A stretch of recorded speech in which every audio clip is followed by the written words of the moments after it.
Hello and welcome guys, मैं विशाल प्रसाद आप लोग का स्वागत करता हूँ मेरे एक और नए वीडियो में। तो आज हम लोग कुछ कहानी सुनेंगे, हॉरर स्टोरी, जिसका नाम है भूतिया डाकघर। तो कहानी स्टार्ट करने से पहले आप लोग को बता देता हूँ, अगर आप लोग को कहानी अच्छी लगती है तो प्लीज़ लाइक करें, शेयर करें, चैनल को सब्सक्राइब करके बेल आइकन दबा दें।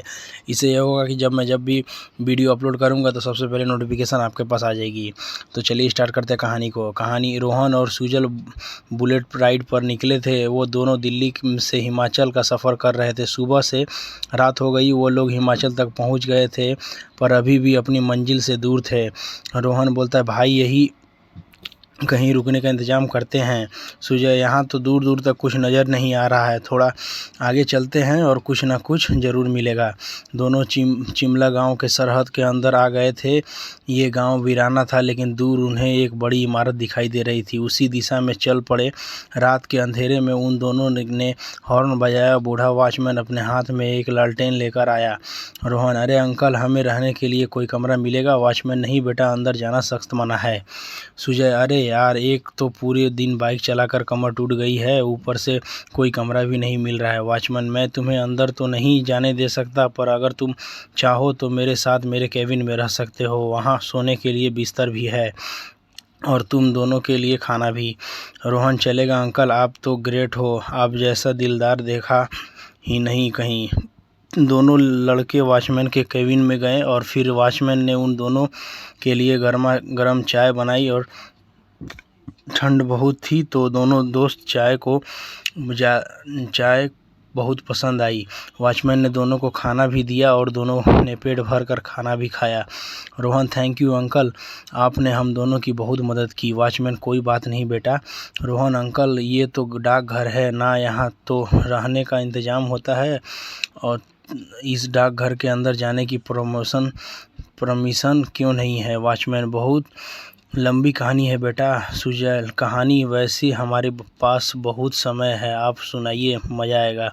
वॉचमैन, ठीक है। आज से 10 साल पहले की बात है। तुम्हारी तरह 3 राहगीर इस ओर आए थे। उन तीनों का नाम था करण, मनोज और विनय। उस समय डाकघर में लोग ठहरते रहते थे।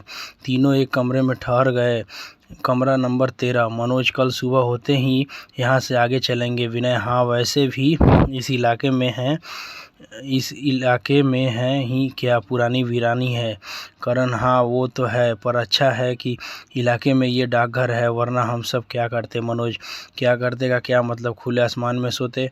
विनय, और खाते क्या घास भूसा? वे लोग बातें ही कर रहे थे, अचानक उन्हें किसी लड़की की हंसी सुनाई दी। करण, इस डाकघर में कोई औरत भी है लगता है। विनय, मुझे तो ये हंसी अपने कमरे में ही सुनाई दे रही है। उनमें से एक बाहर जाकर देखा तो हंसी बाहर सुनाई नहीं दे रही थी। विनय, हंसी अंदर ही आ रही है। मनोज, लेकिन यहाँ कोई औरत नहीं है।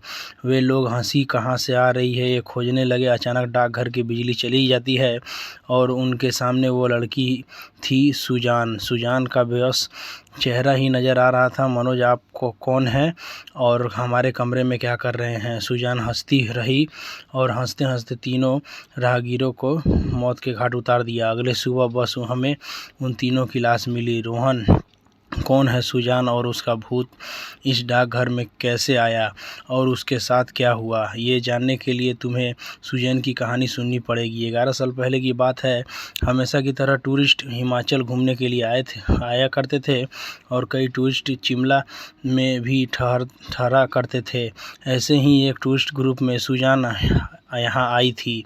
सुजान कमरा नंबर 13 में ठहरी थी। उस समय डाकघर के सारे कमरे फूल थे। सुजान बहुत ही खूबसूरत थी, सुनहरे बाल, गोरा रंग, हर एक ही नज़र सुजान पर थी। सुजान और उसके दोस्त 2 दिनों तक शिमला में ही रुके थे। वो यहाँ एक पहाड़ों की तस्वीर ले रही थी। रात में वो अपने अपने कमरे में सोने चले गए और अचानक आधी रात को सुजान के कमरे से चीख की आवाज़ सुनाई दी। उसके दोस्त और हम लोग वहाँ पहुँचे। सुजान जोर जोर से चीख रही थी। हमने मिलकर दरवाज़ा तोड़ दिया और अंदर कोई नहीं था। उसके दोनों दोस्त कमरे के भीतर गए और सुजान को ढूंढने लगे। फिर अचानक सबको सुजान की हंसने की आवाज़ सुनाई देने लगी।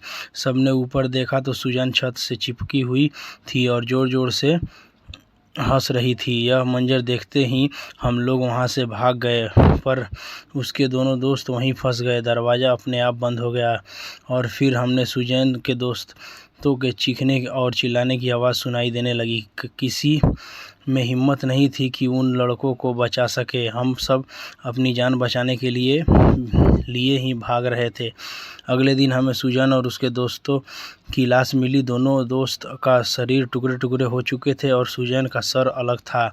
पता ही नहीं उस कमरे में क्या हुआ। मनोज, यह तो बहुत अजीब हुआ, लेकिन सुजान के साथ आखिर हुआ क्या? वह भूत कैसे बन गई? वॉचमैन, पता नहीं, लेकिन उस दिन के बाद से जो भी उस डाकघर में रहने आया उन सबकी बस लाशें ही मिली। शिमला के लोगों ने इस डाकघर को बंद कर दिया और यहाँ किसी को रहने की अनुमति नहीं दी। सुजल, अंकल जी, आपको कुछ क्यों नहीं हुआ? वॉचमैन, क्योंकि मैं कभी भी रात में डाकघर के भीतर गया ही नहीं। मनोज, अंकल, मुझे ये कहानी अधूरी सी लग रही है। मुझे जानना है कि सुजन के साथ उस कमरे में क्या हुआ। वॉचमैन, अब ये तो खुद सुजन ही जानती है। वैसे रात बहुत हो चुकी है, कुछ घंटे सो जाओ तुम दोनों। वॉचमैन गहरी नींद में सो गया, पर सुजल और रोहन को नींद नहीं आ रही थी। वो लोग दबे पांव डाकघर की ओर बढ़ गए। डाकघर में अंधेरा था तो रोहन ने अपनी टॉर्च ऑन कर ली। रोहन कमरा नंबर 13 ढूंढते हैं। उन लोगों ने कमरे नंबर 13 की तलाश की और कमरे के अंदर जाते ही दरवाज़ा अपने आप बंद हो गया। रोहन टॉर्च से देखने की कोशिश कर रहा था तो तभी उसके सामने एक औरत थी। दोनों की चीख सुनकर बूढ़े वॉचमैन की नींद खुल गई। वॉचमैन, हे भगवान, मना किया था मैंने इन्हें अंदर न जाने के लिए। आजकल के बच्चे बड़ों की बात कहाँ सुनते हैं। वॉचमैन अपना सर पकड़कर बैठ गया था, क्योंकि वो जानता था कि सुजय और रोहन की मदद नहीं कर सकता था। डाकघर के अंदर जाना मौत को दावत देना के लिए समान था। न जाने ये भूतिया डाकघर और कितनों लोगों की जान ले लेगा। और देखते ही देखते उन दोनों की भी मौत हो गई।